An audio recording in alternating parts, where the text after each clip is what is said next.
అందరికీ నమస్కారం. శ్రీమాత్రే నమః. మీకు మీ కుటుంబ సభ్యులకి ఉగాది శుభాకాంక్షలు.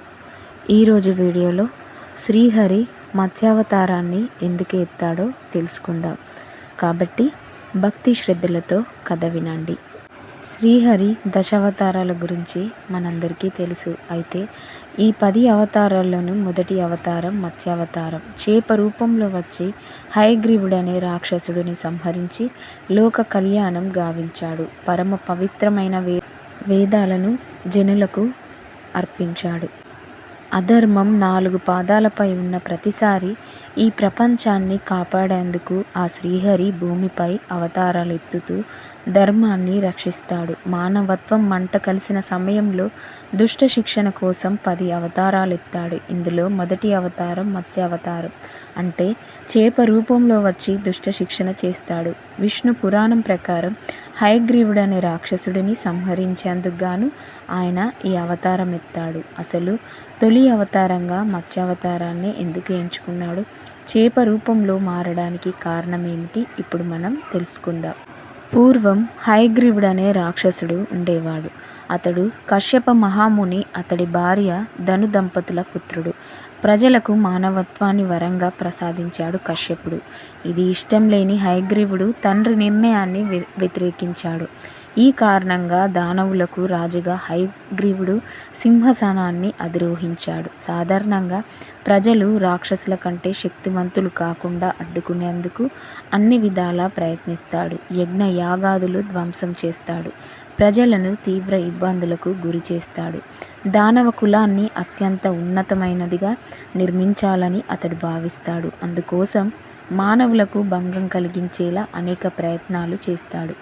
అంతేకాకుండా శ్రీ మహావిష్ణువు 4 వేదాలను బ్రహ్మదేవుడికి ఇచ్చాడని తెలుసుకొని వాటిని మానవులకు చెందకూడదని భావిస్తాడు. వెంటనే వేదాలను దొంగలించి సముద్రంలో దాక్కున్నాడు. పరమ పవిత్రమైన వేదాల ధర్మాన్ని రక్షించడమే కాకుండా సమస్త మానవాళిని ముందుకు నడిపించే మార్గనిర్దేశకాలు. అందువల్ల వీటిని ఎలాగైనా రాక్షసులకు దూరం చేయాలని విష్ణువు తన తొలి అవతారాన్ని ఎత్తాడు.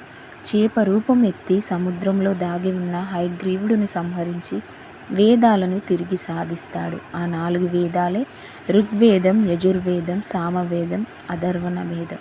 ప్రపంచానికి ధర్మాలను ఎలుగెత్తి చూపే పరమ పవిత్రమైన గ్రంథాలు ఇవే. ఇది ఇలా ఉండగా పూర్వం సుత మహర్షిని శౌనకాది మునులు పరీక్షిత్ మహారాజు మహావిష్ణువు యొక్క అవతార విశేషములు తెలుసుకోవాలనే ఉత్సుకతతో విష్ణువు మొదటి అవతారమైన మత్స్యావతారం గురించి వివరించమని కోరారు. అప్పుడు సుత మహర్షి శౌనకాది మునులకు ఈ విధంగా వివరించెను. ధర్మ రక్షణ కోసం శ్రీ మహావిష్ణువు యొక్క దశావతారాలు ప్రసిద్ధమైనవి. మొట్టమొదటి అవతారం ఈ మత్స్యావతారం.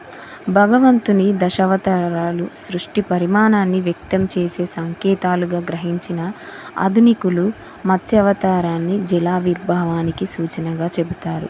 బ్రహ్మకు ఒక పగలు అంటే 1000 మహాయుగాలు గడిస్తే ఆయన సృష్టిని ఆపి నిద్రపోతాడు. ఆ సమయంలో ఈ సృష్టి అంతా ప్రళయం వచ్చి సర్వనాశనం అవుతుంది అని అంటారు. దీనినే నైమిత్తిక ప్రళయంగా చెబుతారు. ఈ ప్రళయ స్థితిలో 1000 మహాయుగాలు గడిచాక బ్రహ్మ మళ్ళీ యథాపూర్వకంగా సృష్టిని ఆరంభిస్తాడు. దీనిని కల్పం అని అంటారు. వరాహ కల్పంలో ద్రవిడ దేశంలో సత్యవ్రతుడు అనే రాజు ఉండేవాడు. అతడు ధర్మాత్ముడు, మహావిష్ణువుకు పరమ భక్తుడు. ఒకరోజు అతను కృతమాల నదికి వెళ్ళి స్నానం చేసి సూర్యునికి ఆర్ఘ్యం ఇస్తుండగా దోసిటిలో చేప పిల్ల పడింది. రాజు దానిని నీటిలోనికి జారవిడిచాడు. మళ్ళీ నీటిని దోసిలలోకి తీసుకున్నప్పుడు చేతిలోనికి చేప వచ్చి ఈ విధంగా పలికింది. రాజా, నేను ఇక్కడే ఉంటే పెద్ద చేపలు నన్ను తినేస్తాయి. దయచేసి నన్ను రక్షించు అని ప్రార్థించింది. వెంటనే రాజు ఆ చేప పిల్లని ఒక పాత్రలో వేశాడు. మరుసటి రోజుకి ఆ చేప పిల్ల పాత్ర పట్టనంత పెద్దగా అయింది. అప్పుడు రాజు దానిని చెరువులో వదిలిపెట్టాడు. ఆ మరుసటి రోజుకి ఆ చేప పిల్లకి చెరువు కూడా సరిపోలేదు. ఆ రాజు ఆ చేప పిల్లని సముద్రంలో విడిచిపెట్టాడు.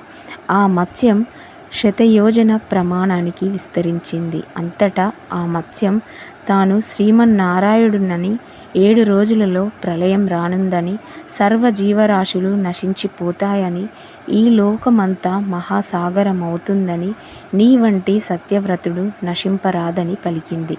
ఒక పెద్ద నౌకను నిర్మించి అందులో పునఃసృష్టికి అవసరమగు ఔషధములు, బీజాలు వేసుకొని సిద్ధంగా ఉండమని, సప్త ఋషులు కూడా ఈ నౌకలోనికి వస్తారని చెప్పింది. మీన రూపంలో ఉన్న నారాయణుడు తన కొమ్ముకు మహాసర్ప రూపమైన తాడుతో నావను కట్టి ప్రళయాంతం వరకు రక్షిస్తాడు.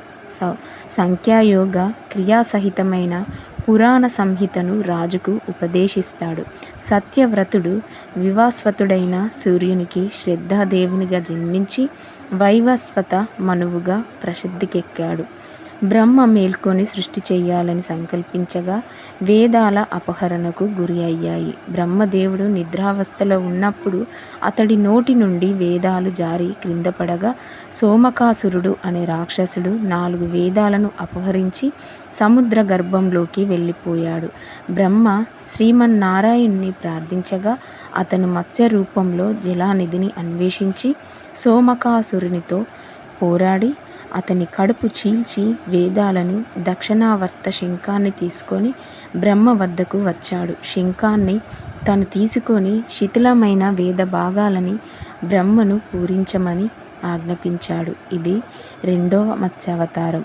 వేదాలను అపహరించడం అంటే విజ్ఞాన ప్రకాశాన్ని, తమోగుణ అహంకార శక్తిని తనలో లయం చేసుకోవటం అని సంకేతం. రాక్షస నాశనంతో చతుర్ముఖుడి సృష్టి కార్య ప్రతిబంధ రూపకమైన తమస్సు అంతరిస్తుంది. బ్రహ్మ సహజమైన స్వరూపం పొందటమే వేదాలు మరల గ్రహించడం అని తత్వార్థం.